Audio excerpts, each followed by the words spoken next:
రైతు భరోసా దాదాపు 70 లక్షల మంది రైతులకు 9 రోజులలో 9,000 కోట్ల రూపాయలు వాళ్ళ అకౌంట్లలో జమ చేసి ఒక రికార్డు సృష్టించింది. కాంగ్రెస్ ప్రభుత్వానికి, ప్రజాప్రభుత్వానికి రైతుల పట్ల, వ్యవసాయం పట్ల ఉన్న చిత్తశుద్ధికి ఇది గొప్ప నిదర్శనం అని చెప్పడంలో నాకు ఎలాంటి సందేహం లేదు.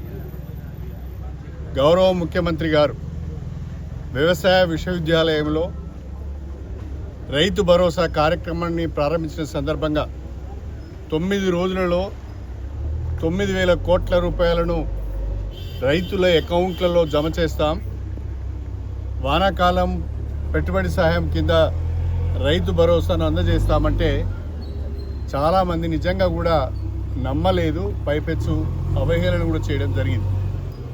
కానీ ప్రతిపక్ష పార్టీల యొక్క అంచనాలను తలక్రిందులు చేస్తూ 9 రోజులలోనే 9,000 కోట్ల రూపాయలు రైతుల అకౌంట్లో జమ చేయడము ఒక చరిత్ర.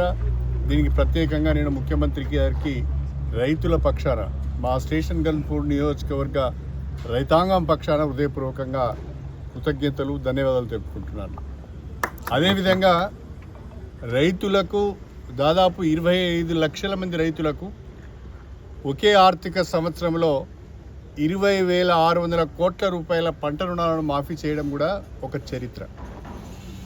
దానికి తోడుగా రైతులు సన్నాలు పండిస్తే క్వింటల్కు 500 రూపాయల చొప్పున బోనస్ ఇస్తామని ప్రకటించి వానాకాలం సన్నాలు కొన్నారు, వాటికి బోనస్ వచ్చింది.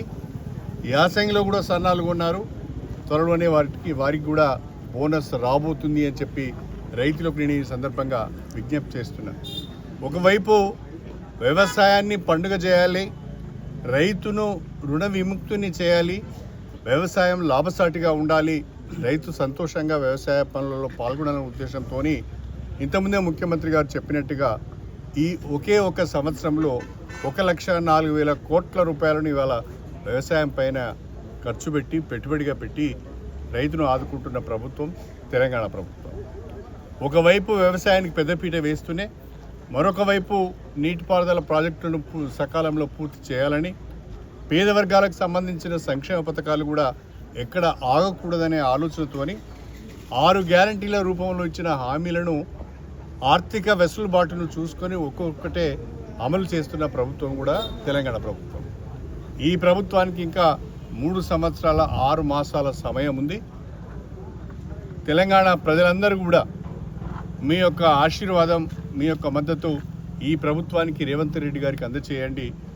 ఎన్నికల సందర్భంగా ఇచ్చిన హామీలన్నీ కూడా వచ్చే 3.5 సంవత్సరాలలో అమలు చేసే బాధ్యత కాంగ్రెస్ ప్రభుత్వాన్ని, కాంగ్రెస్ పార్టీది అని చెప్పి సవినయంగా తెలియజేసుకుంటూ సెలవు తీసుకుంటాం.